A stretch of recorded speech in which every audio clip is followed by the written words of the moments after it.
Welcome everyone to Reaction LJ. Like, subscribe, and hit that post notification bell. So on to Let's Talking, more reacting to distributing horror theory you were never meant. You that Kevin from Home Alone actually is secretly Jigsaw. Dewey from Scream was secretly the third Ghostface killer, and Andy from Child's Play was the real murderer. Now I might sound crazy, but these are all fan theories that really do sound crazy until you see the evidence. And then once you see that evidence, you're never going to be able to... The crazy thing about fan theory is like you thinking or you comparing something that might be true, but not really true. But it seemed like it actually really connected or actually true. Get these theories out of your head. So let's start with one of the wildest ones I could find. Apparently some fans think Kevin, yes, that Kevin McAllister from Home Alone, grew up to become Jigsaw from the Saw movies. And honestly, once you hear the evidence, it's really hard to argue with them. Let's start with what we actually see Kevin do in those movies. This 8-year-old doesn't just set up basic traps. He creates elaborate torture devices that would make a medieval executioner jealous. We're talking about paint cans swinging directly in faces, blow torches that catch on fire, and nails sticking through stairs. I can actually see Home Alone 2, Kevin literally electrocutes a guy so hard that you can see his skeleton. That might be cartoon physics, but it's also attempted murder. But here's where it gets weird. Kevin shows absolutely zero remorse about any of this. After the way Kevin showed no remorse about anything, it's like he didn't even care what he did, as long as it followed the plan and the script and everything that he had from step by step, and he didn't even care what happened to them. Burns a guy's head. Kevin treats it like it's Christmas morning, kinda cause it is. Now jump ahead 30 years, and Jigsaw is an engineer who builds death traps to teach people lessons about life. Kevin was already doing that at age 8, just with burglars instead of drug addicts. Both characters have the same twisted philosophy that pain makes. So Kevin was doing that, it's just he wasn't doing it with drugs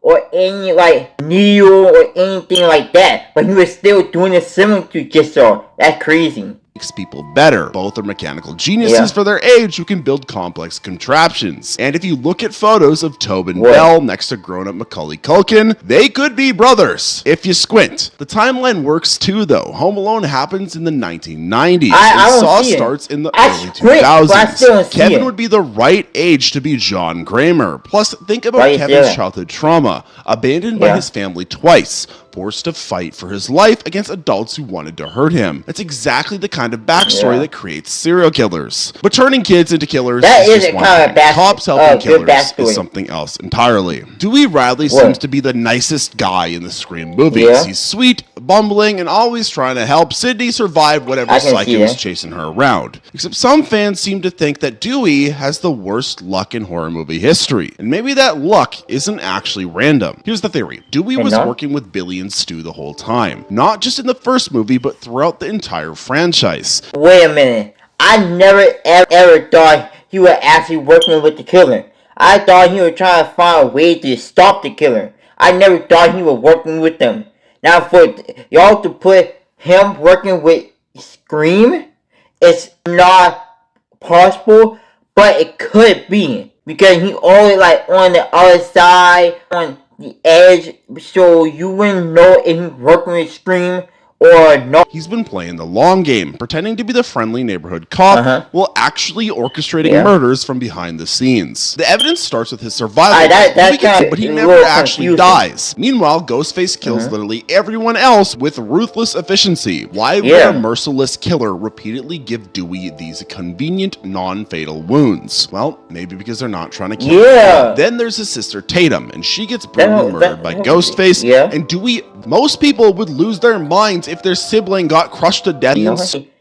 Thank you. Why he always showing up after Ghostface already killed the person?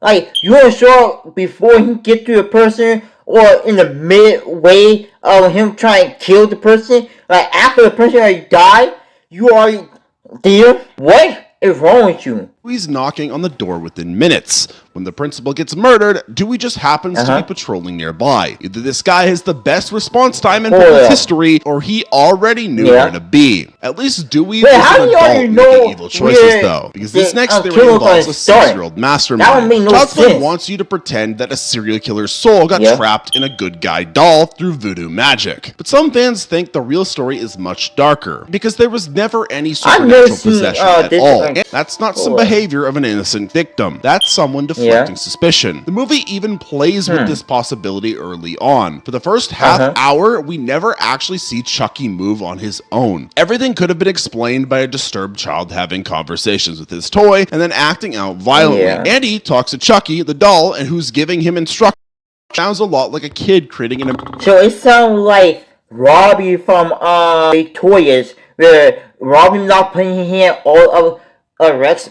Ooh, pause. But when Robbie putting his hand up on Rex's back and whatever, Rex move and everything on his own. Right? But when Robbie taking hands out, Rex is not moving. So it has to be this kid right here doing the same thing Robbie doing Victoria's. Same issue.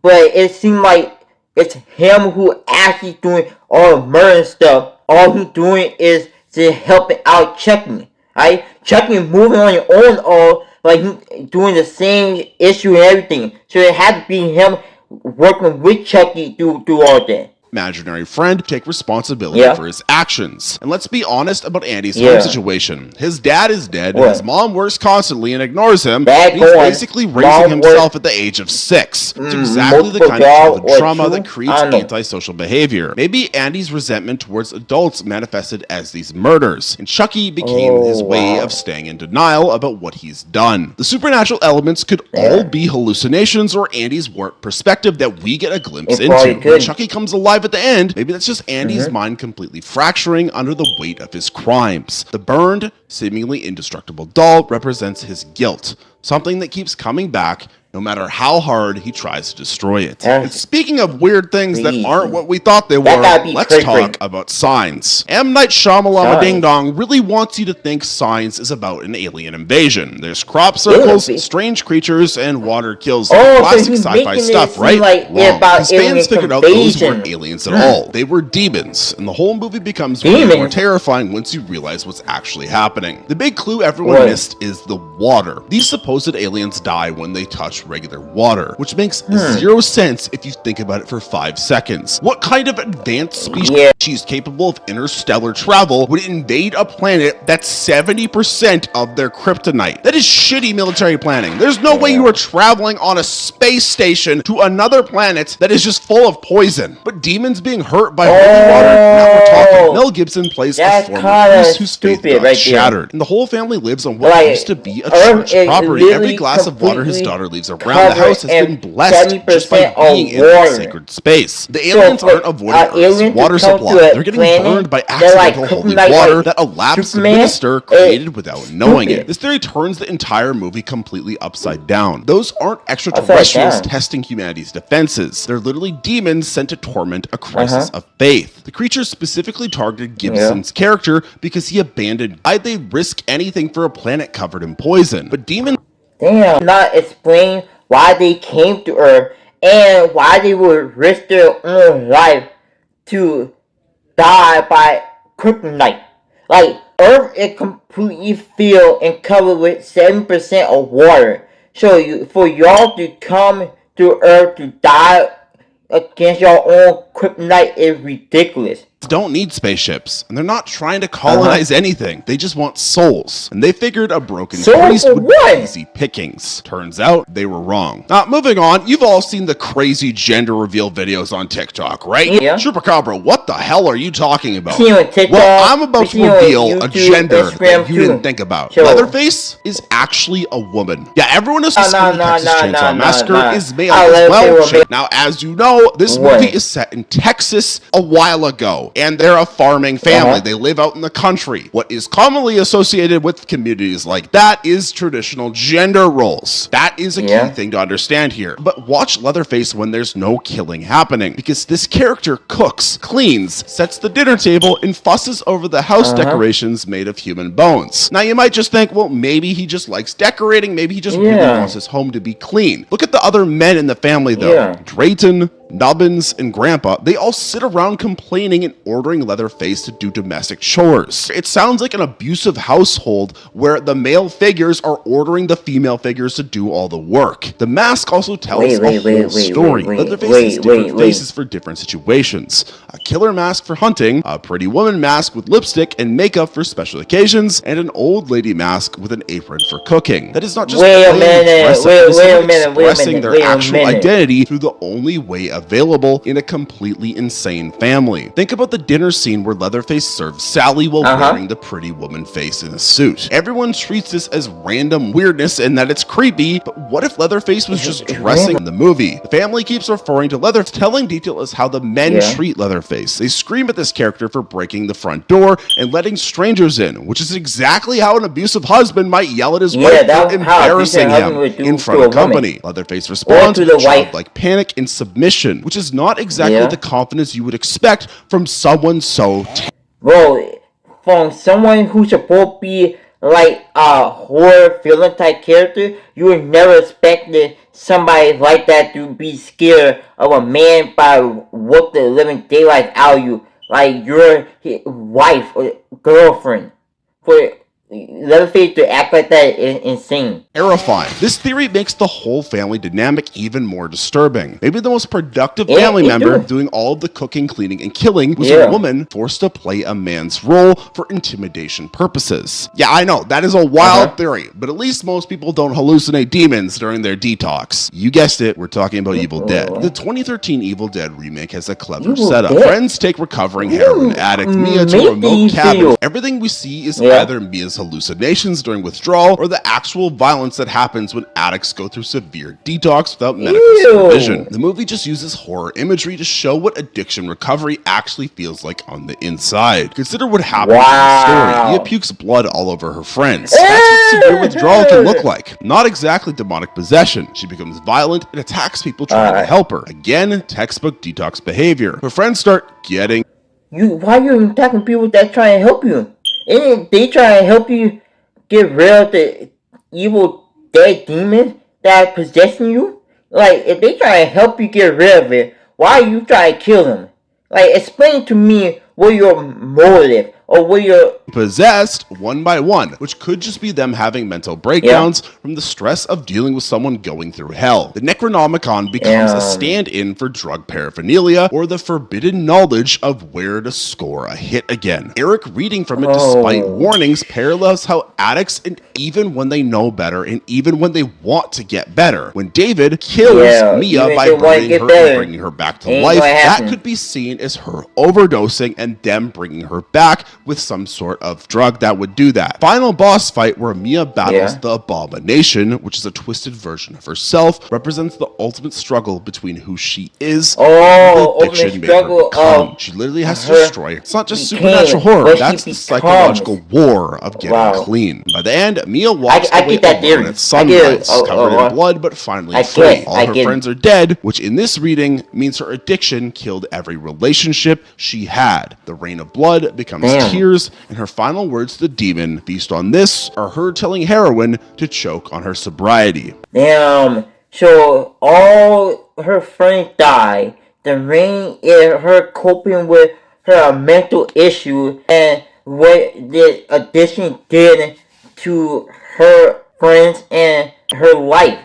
Damn. That is a really wild theory, but so is starting the torture business after being a torture victim. Buckle up, people. So, you know Amanda Young? Yeah? Saw? Well, she was supposed to die in Saw 3. But what if she faked her death and used Jigsaw's inheritance to start the most twisted business venture in movie history? Well, some fans connected some very disturbing dots between the Saw and Hostel franchises. The evidence is pretty convincing. The smoking gun appears in Hostel 2 because there's a portrait hanging in the elite hunting mansion that looks exactly like Amanda from the Saw movies. Now, random artwork doesn't usually make it into horror films by accident. So why would they honor this specific character unless she was somehow important to their organization? Well, here's how it could work. Amanda survives Saw 3, inherits John Kramer's fortune, and realizes she's getting too small. Jigsaw wanted to test people's will to live through elaborate traps, but Amanda always preferred the approach. Basically, what I know about Jigsaw, and aka the Saw movie, right? It's about this dude Jigsaw is doing the challenging or game to prove people love and loyalty to the game, and it, like, if you don't pass a certain challenge, he will decide to kill you anyway. So it, like, you have a time limit and you have to decide, should I cut my foot off to free my friend, or should I go and let my friend just die? Which one?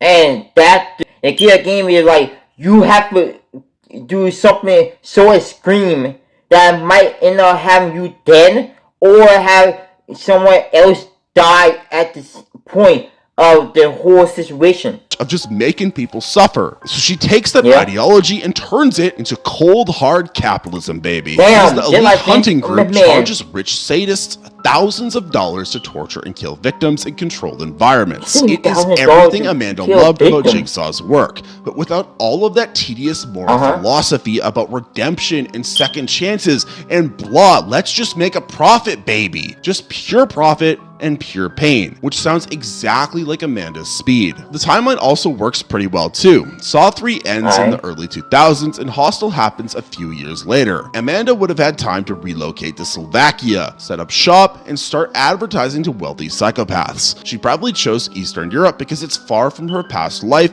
The authorities are easier to bribe. Think about the elite hunting's business model. It's basically saw traps that you can buy. Rich clients get to play Jigsaw for a weekend, except their victims never have a chance to escape. Amanda took everything she learned from John Kramer and stripped away the pretense of helping people. She kept the torture and then added a price tag. But business ventures aside, paranoia really sets in when you can't even trust your own reflection. Now, if you watch my last video in this series, we already talked about The Thing, but here's another theory I found about The Thing movie. You know the final scene in The Thing where MacReady and Child sit in the snow, and neither of them are sure if the other is human? Well, fans think they figured out the answer. It's way worse than they probably guessed. According to this theory, MacReady got infected during the movie, and the ending shows two things pretending to be human. The clues start with MacReady's torn clothes found in the snow. Everyone treats this as someone trying to frame him, but what if it actually happened during his assimilation? The Thing rips the clothes when it takes over, and MacReady's explanation sounds convenient. Then there's the blood test. MacReady tests everyone else first, then himself last. His blood doesn't react to hot wire, so everyone assumes he's human. MacReady got infected after he gave his blood sample. The test would still be accurate because his blood was drawn before the transformation started. The real evidence comes from that final bottle of whiskey. MacReady offers Childs a drink, and Childs takes a big gulp without noticing anything wrong. Coming back to the first theory I talked about, some fans think MacReady filled that bottle with gasoline from the Molotov cocktails that he'd been making. A human would immediately taste the difference and spit it out. But an alien trying to mimic human behavior might just... a human tasting that exceptional gas in a bar like that would definitely spit him out. But an alien doing it is different. Swallow it down. MacReady's reaction is the key. He chuckles after Childs drinks, which seems like a weird response if you're both just trying to survive. But if MacReady is a thing, then you just confirm that Childs is also a thing through his little test. That laugh makes perfect sense. It's two monsters acknowledging each other. The really disturbing part is that neither thing knows the other is infected. They're both sitting there thinking they're the only alien planning their next move. So they don't know that parasites. But now let's move on to The Exorcist. Has one of the most famous biggest plot holes in horror history, and fans think they solved it in the creepiest way possible. How did the demon know so much personal information about Father Karras? Turns out Pazuzu might have been running a little spy operation before the possession started. Early in the movie, a homeless man approaches Father Karras on the street and says, "Can you help an old altar boy, Father?" Help an old altar boy. Karras brushes him off and keeps walking. Later, during the exorcism, possessed Reagan repeats, "Why a demon and a 12-year-old boy know a conversation that happened on the street? How you even notice that? Like, how you know that I had a conversation with someone on the street? How could you know that? How did you even know it? You probably read my mind, or you probably been in a shadow lurking around somewhere, because there's no way you notice that." is that the homeless man wasn't random at all. But knew Karras would be called in for the exorcism, so it started building a psychological profile in advance. The movie shows other demonic faces flashing in random locations too, in Karras' mother's apartment, on kitchen appliances, and in dark corners. These aren't just scary images for the audience. They're proof that Pazuzu had multiple agents operating throughout Georgetown, watching and listening and multiple people when the demon tells Karras about his mother's death, he uses her voice. Other people were helping him. Omniscience up against a coordinated supernatural surveillance operation that had been watching him for weeks. Now let's move on to Freddy Krueger. Freddy starts out pretty basic in the first Nightmare on Elm Street movie. He can stretch his arms really long and make the walls bleed a little, but that's about it. By the time you get to Dream Warriors, this guy is turning into giant snakes and puppets and basically reshaping reality however he wants. For one, I remember one of the Freddy movie, he could actually go in your dream and kill you through your dream. Like, who does that? I never expect any killer to come in my dream and kill me from in my dream, and then it be like I'm dying for real. Like, when you in your dream, it won't feel like you're dying, but Freddy can make it feel like you're actually dying for real in your own dream. That's so crazy. Like Thanos. Most people just assume the movie's budgets got bigger, but some fans notice something weird and disturbing. Every time Freddy kills someone, he doesn't just take their life. He steals their creativity and imagination too. Think about it as leveling up in a video game. Except instead of collecting coins, he's harvesting the dreams and talents of dead teenagers. Like, if he killed me, he's gonna turn into a tall, giant goth mommy next. The evidence is right there in the movies too. In Dream Warriors, the kids discover they have special abilities in the dream world. Yeah, one becomes super strong, another turns into a wizard, and everyone else becomes a martial arts expert. These are their personal strengths and interests given form. Then Freddy systematically murders each of them, and afterwards he can do everything they could do, plus his own tricks. Watch how his skills get more creative as the series goes on. Early Freddy just stabs people with his glove. Later Freddy is turning into TVs and video games and creating elaborate nightmare scenarios tailored to each victim's specific fears and interests. He's not just getting more practice at murder, he's literally absorbing their personalities and using them as weapons. With a really messed up part is for his victims. Enough that they died horrible against them. Sleep. Their actual identities, their hobbies, their talents, their dreams of the future, all got stolen in a collection. When he kills the artistic kid, Freddy gets better at reality manipulation. Stronger. That's dozens of murdered kids' abilities all rolled into one unstoppable dream god. Now, power scaling is one thing, but interdimensional crossovers can get really weird really fast. And that's exactly what happens in this theory about Event Horizon. Event Horizon tells us the ship's experimental drive opened a gateway to pure chaos and pure evil, which is basically space hell. Fans figured out which specific hell it was, and the answer connects two completely different horror franchises in the most disturbing way possible. The ship to this, that's not your generic evil. That is the Cenobite's signature work. Dr. Weir comes back from that dimension looking exactly like someone who got recruited by Pinhead's crew. He has no eyes, he has ritualistic scarification, and complete obsession with showing others the wonders he's discovered. The guy basically became a Cenobite in space, complete with the classic recruitment speech about having such sights to show you. In fact, the gravity drive functions exactly like a giant puzzle box. In Hellraiser, solving the Wayman configuration opens doorways to the Cenobite's realm. In Event Horizon, activating the gravity drive tears a hole to the same place. Both are mechanical devices realizes that humans think will give them something wonderful, but actually just invites sadistic demons to come play. The timeline works pretty well too. Hellraiser is set in the present day, and Event Horizon happens in 2047. Maybe after decades of people accidentally summoning them with puzzle boxes,